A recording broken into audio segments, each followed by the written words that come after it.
When you get into here, you've got to take the rules of physics and acoustics and just throw them away.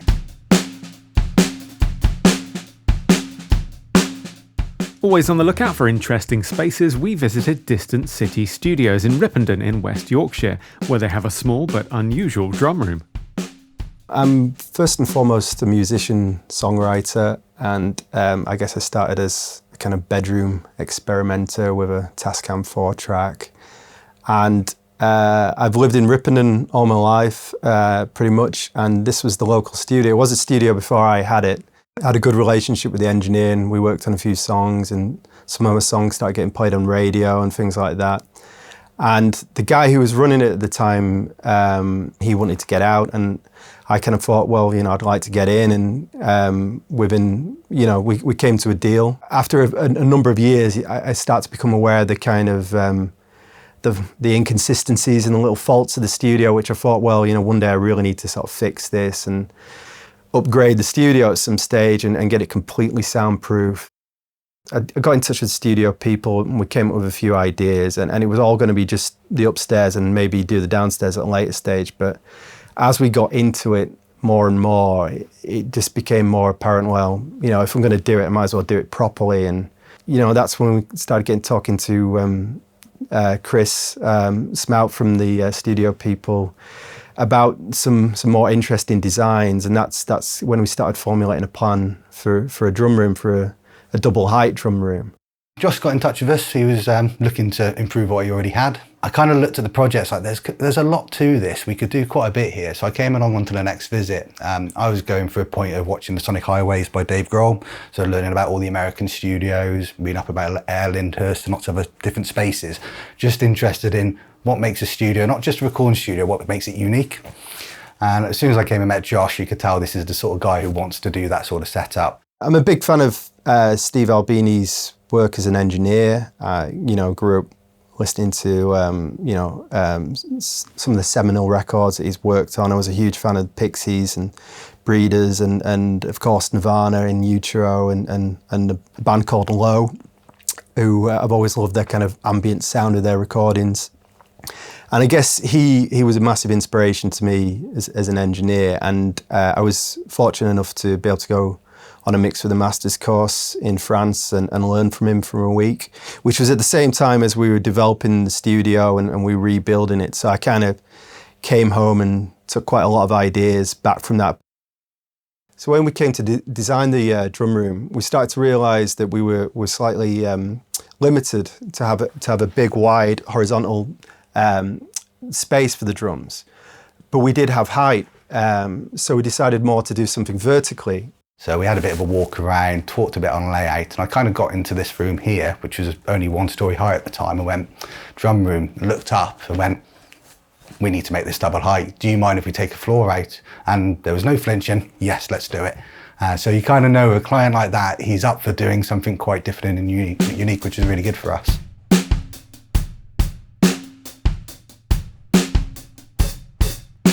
The inspiration for the movable ceiling comes from Air Lyndhurst, and particularly how they do cinematic scoring there. I've always been a big fan of cinematic music, in particular Hans Zimmer, and also by John Bonham, recording in stairwells at Headley Grange. And I guess we were just intrigued to see if we could take that and apply it on a smaller scale, but specifically to drums. For myself designing it, this is my first one I really kind of wanted to jump out the box. When you get into here, you've got to take the rules of physics and acoustics and just throw them away. We're not trying to create the perfect flat room in here. We're trying to create the drum room to be the Distant City drum room. Kind of took the attitude, rather than let's get it into the box, let's do the editing in the box. Why don't we get the room to be the first thing you edit? And that's what this space gives you. The beauty of having the movable ceiling is that I find once I've got the close mic set up on the kit, the only thing that I change is the height of the ceiling. And I can very quickly just change between song. Within a matter of seconds, the band can be warming up a take, and I can just, raise it a little bit and I'll lower it depending on the track. The different characters that we get with this drum ceiling is that obviously at its fullest height, you get a much larger decay and a sort of brighter high-mid sound. which is, you know, most noticeable on the snare and on the cymbals.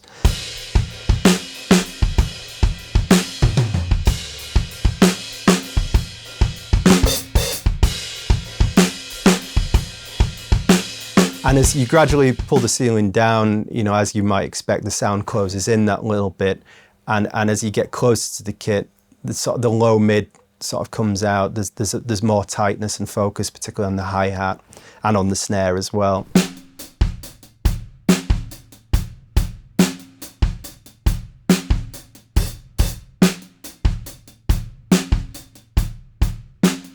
It's not, I wouldn't say it's a completely dead sound or anything like that, but in terms of the EQ, it kind of rounds off at a more sort of lower mid frequency. So it's not bright, or it's less bright, it's less trashy, although it's not particularly trashy even at the highest point of the ceiling. You know, the room, the absorption we've got there and the reflection diffusion is kind of balanced quite well.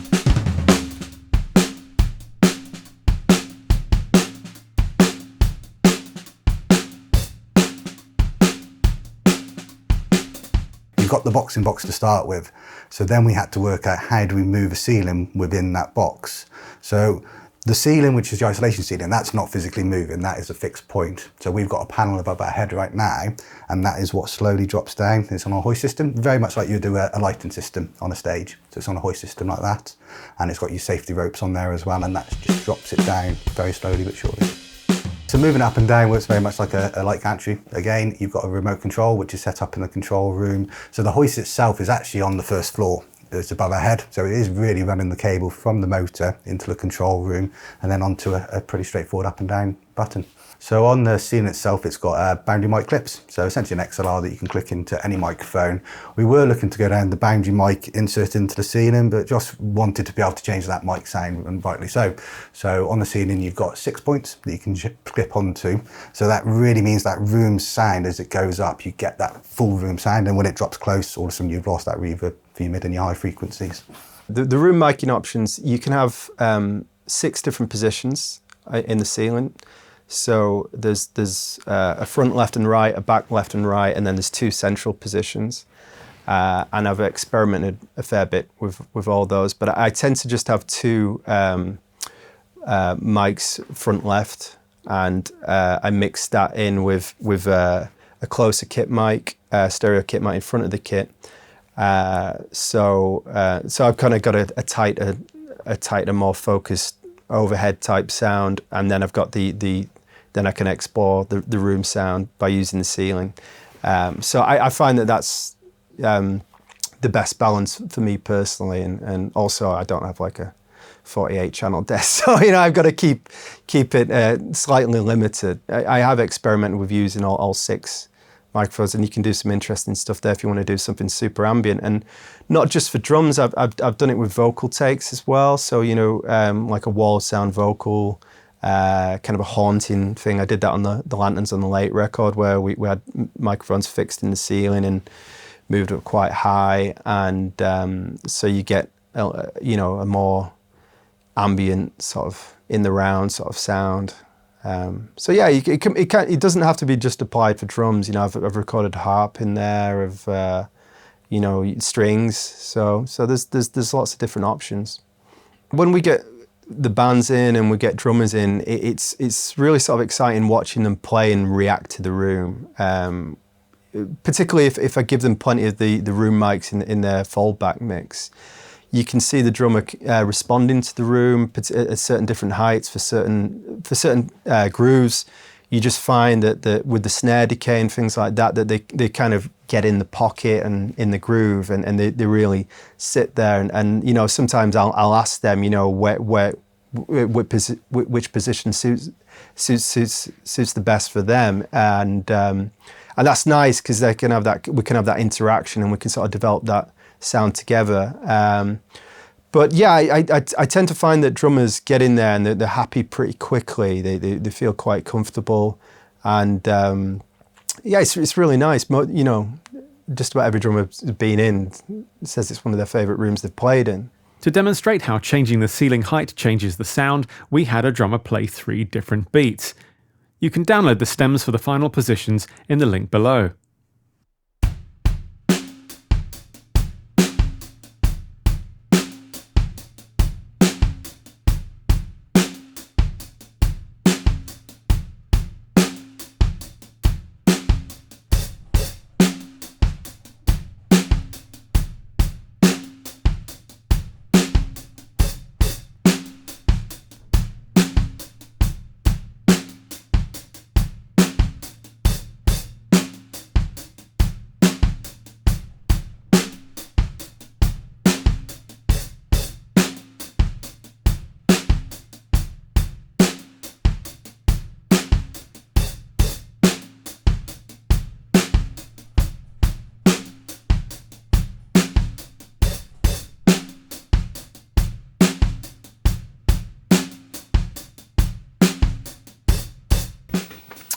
Okay, so what I'm doing now, I'm just moving the ceiling around to try and find the sweet spot for this particular groove. And for me, I felt like that when the ceiling was at the fullest height, that the drum sound, particularly on the snare, was nice, but it was just a little bit open, tiny little bit too bright.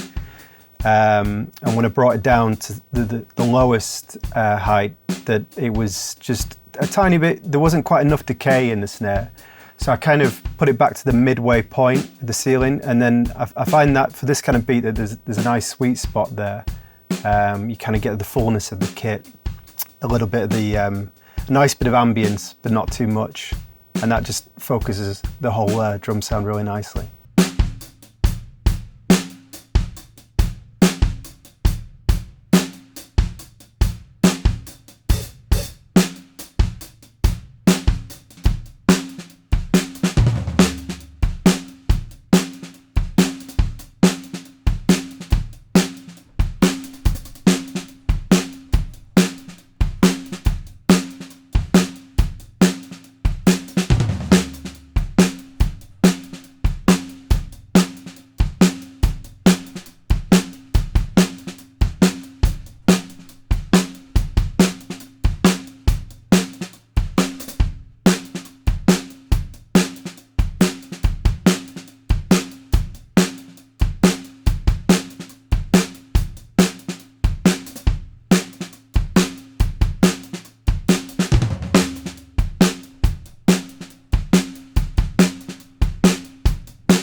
Okay, there, because it's more of a dance kind of groove, I feel like that the ceiling height needs to be lower, the sound needs to be more focused, less decay on the snare, you get more definition, tightness on the hi-hat, the kick drum, that sort of low end is just that bit more present, and I think that just sits a lot better for that style of music.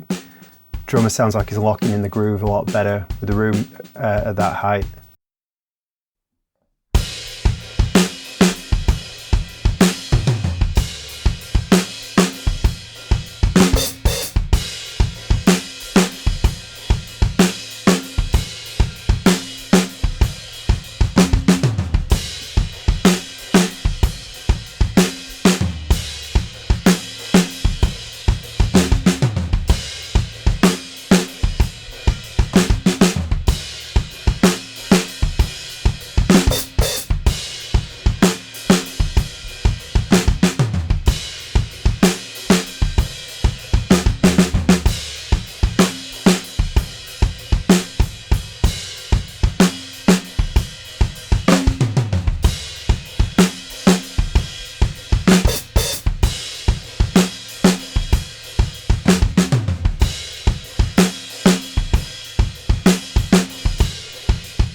Yeah, for that kind of cinematic drumming, I'm loving the sound of the ceiling at nearly the full height. Just seems to get that beautiful wash of the cymbals and decay and just the sense of space.